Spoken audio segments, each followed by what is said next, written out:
You might find that all that emotional labor you're putting into your business and worrying about letting people down or compromising on what you need, once you erase that, once you remove those frictions, once you streamline away from all of that being manual processes, you are going to have a much better time in business.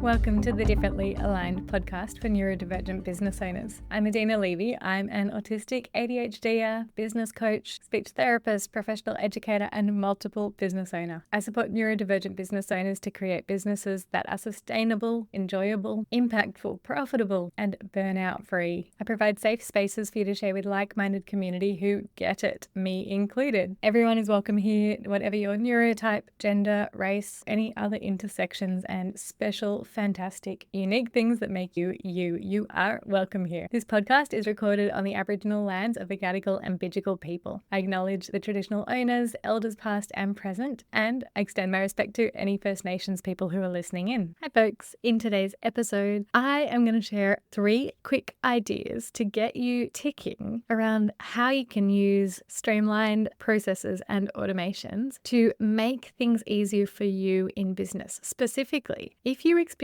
RSD, rejection sensitive dysphoria, if you're a people pleaser, if you find that you are so worried about having other people be upset at you that you don't enforce your business boundaries that you know you should, or if you find that you continually change your policies because it just feels a little bit too mean or hard to be sending that email or following up on that payment. If you experience any of those things in your business and in your life, I want you to listen. This is a quick one, and these 3 practical tips are fairly low lift. They shouldn't necessarily take you a lot of effort to at least put the first version into place, but they can have a massive impact on helping you emotionally feel like your business fits you better. That the things that you have to do that don't feel so nice or that might feel like a little bit challenging for you to ask people for money or follow up on payments or, things like that, or to let people down. If you feel that any of those give you that sense of ick emotionally, internally, you might feel it up here in your chest. You might find that all that emotional labor you're putting into your business and worrying about letting people down or compromising on what you need because you think that you need to make somebody else feel happier. Once you erase that, once you remove those frictions, once you streamline away from all of that being manual processes, you are going to have a much better time in business. You're going to feel better. Things will feel lighter. Maybe, yes, some potential clients or customers may feel put off and they might leave you and not be very happy, and that's okay. You need to be ready to let some of those not right for you people go. You might not have to deal with the emotional burden of that so much. So let's dive into the 3 tips. The first one is like a 2-parter, and it's firstly about creating really clear, standardized policies around things like cancellations, payment policies, missed appointments, missed payments. Write down your policy so clearly so that even you can't argue with yourself about what the policy is when it is time to enforce the policy. You do need to communicate your policies really clearly with your clients and customers, so make sure that the policy that you've written for yourself is clearly communicated to other people who are interacting with you. So at every point that they might need that, when they're signing a contract, when they're signing up for something, when you're sending session reminders, make sure that it's clear to them what the payment policy is, what the cancellation policy is. Just reiterate it and don't expect that other people will remember it.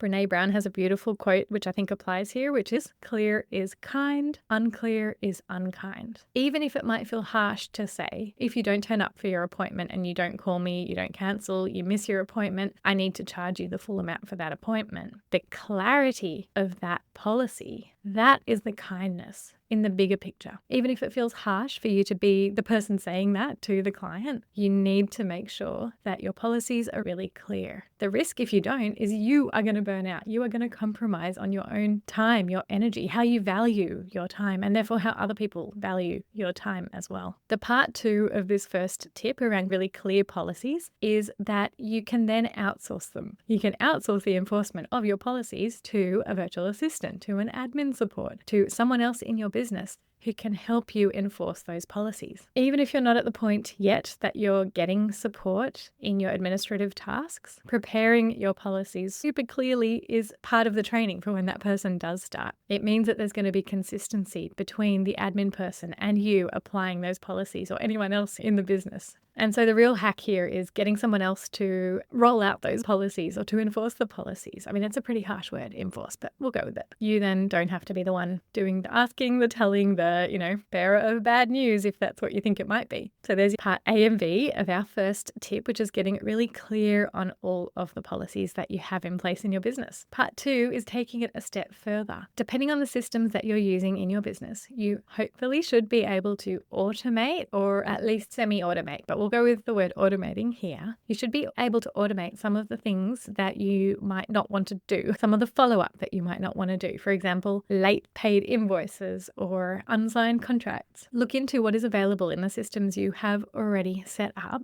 to see whether there is an option to have automated emails go out when somebody has not paid an invoice. Now it's really clear that these are automated. It doesn't feel to the people receiving it, I think, it shouldn't feel like a human has written it. It's just a part of the system, and that's it. They're dealing with your business. Your business is a system that they're interacting with, and the system is reminding them that they need to pay you. As long as you've set up the automations correctly, then it's really valuable to have some things in place where a human is not doing the chasing. It's not the human doing the follow-up. It's the system saying, hey, you haven't done your part of, completing your role in the system, i.e. paying us. So that's your tip number 2. Automate as much as possible, especially if it's something that feels hard for you to be asking about, but it's just part of your business processes. Our final tip is about templates. So this is much more flexible and can feel probably a lot more achievable for you to even literally get started today. Any email that you feel a little bit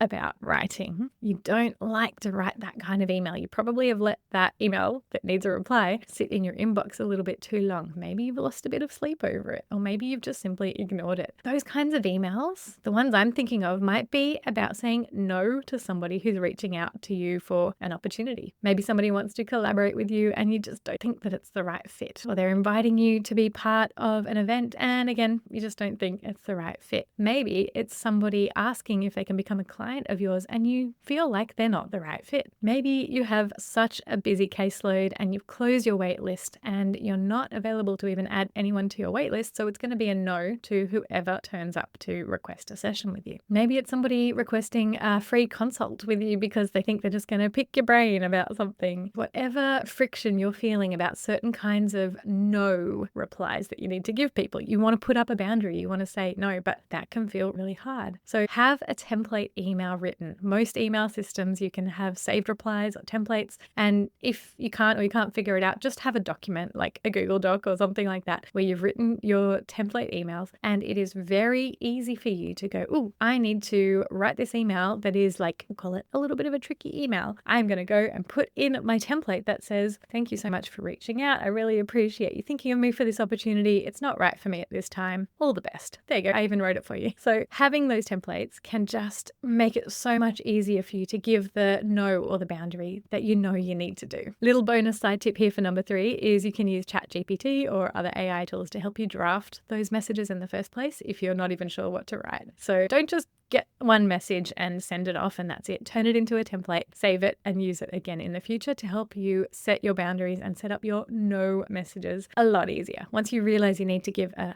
no, then go and do it. Look after yourself, look after your energy. And eventually, as you flex these muscle of setting your boundaries, being really clear, knowing what you need to ask from people for you to be successful in business, for you to have peace of mind, for you to have rest, for you to have income, it does get easier. You just need to practice it. But these 3 tips that I've shared today are going to help you take leaps into the future where that is a lot easier for you. I would love to hear from you. What is helpful? What are you going to put into place? What are you already doing around this that helps you face this sense that you can't let people down, or you're really worried that somebody is going to get really angry at you when you tell them that, they owe you money, because they do. They owe you money. Like, you deserve that money. You need to be paid. So let me know what's helpful for you, or what are you thinking are your next steps? And if you share a question with me or a specific scenario, I may well make a podcast episode about it in the future. Thank you so much for listening. Get in touch with me on Instagram. You'll You'll find me there, neurodivergent.business. Have a beautiful day.